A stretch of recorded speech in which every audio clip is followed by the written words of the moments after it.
பழிவாங்க இப்லீஸின் குமுறல். ஸ்வர்க்கம் அழகும் அமைதியும் நிரம்பிய அந்த நிரந்தர உலகம். அங்கு ஹஜ்ரத் ஆதம் அலைஹிசலாம் அவர்கள் தம்முடைய வாழ்க்கை துணைவியான ஹஜ்ரத் ஹவ்வா அலைஹிசலாம் அவர்களுடன் மிக இன்பமான கவலையற்ற வாழ்வை அனுபவித்து வந்தார்கள். ஆனால் அதே நேரத்தில் ஒருவன் ஆணவத்தின் காரணமாக அனைத்தையும் இழந்தவன். இப்லீஸ். ஒரு காலத்தில் உயர்ந்த நிலை பெற்றிருந்த அவன் இப்போது அவமானத்துடன் சுவர்க்கத்திலிருந்து வெளியேற்றப்பட்டு பூமியில் இழிந்த வாழ்க்கை வாழ்ந்து கொண்டிருந்தான். சுவர்க்கத்தின் அந்த சுகமான வாழ்க்கையை நினைத்தாலே அவனின் உள்ளம் கொதித்தது, குமுறியது.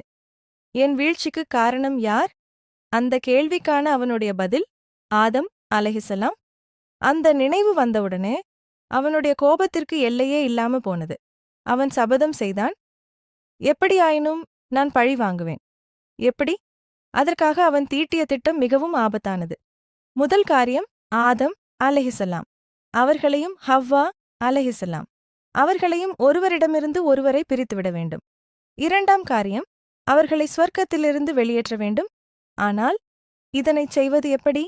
ஸ்வர்க்கத்துக்குள் நுழைய இப்லீஸின் முயற்சி தன் சூழ்ச்சியை நிறைவேற்ற முதலில் ஸ்வர்க்கத்திற்குள் நுழைய வேண்டியது அவசியம். அதற்காக இப்லீஸ் எப்படியோ பறந்து சென்று ஸ்வர்க்கத்தின் தலைவாசல் வரை வந்தான். ஆனால் அங்கு கடுமையான காவல். அவன் உள்ளே நுழைய முடியவில்லை. என்ன செய்வது? வாசலின் வெளியே அமர்ந்தான். காத்திருந்தான். யாராவது வெளியே வருவார்களா? நேரம் கடந்து கொண்டே இருந்தது. இறுதியில் சுவர்க்கத்தின் மயில் வெளியே வந்தது. அதை கண்ட இப்லீஸின் கண்களில் ஒரு தீய ஒளி மின்னியது. ஏனெனில் அந்த மயிலுடன் அவனுக்கு முன்பே பழக்கம் இருந்தது. அவன் அருகில் சென்று அன்பாக பேச ஆரம்பித்தான். அதன் நலனை விசாரித்தான். பின்னர் மெதுவாக கேட்டான், ஆதம் அலைஹிசலாம் மற்றும் ஹவ்வா அலைஹிசலாம் அவர்கள் எப்படி இருக்கிறார்கள்? மயில் பதிலளித்தது, அவர்கள் மிகவும் இன்பமாக வாழ்ந்து கொண்டிருக்கிறார்கள். அந்த பதிலை கேட்டவுடன் இப்லீஸின் உள்ளத்தில் பொறாமையும் கோபமும் மேலும் அதிகரித்தது. அவன் உடனே கேட்டான், நான் அவர்களை சந்திக்க வேண்டும்.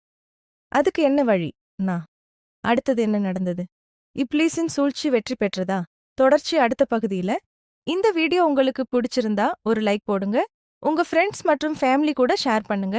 சப்ஸ்கிரைப் பண்ணி நம்ம சேனலுக்கு சப்போர்ட் கொடுங்க. இன்ஷா அல்லாஹ் நெக்ஸ்ட் வீடியோல சந்திப்போம். அஸ்ஸலாமு அலைக்கும் வரஹ்மத்துல்லாஹி வபரகாத்துஹு.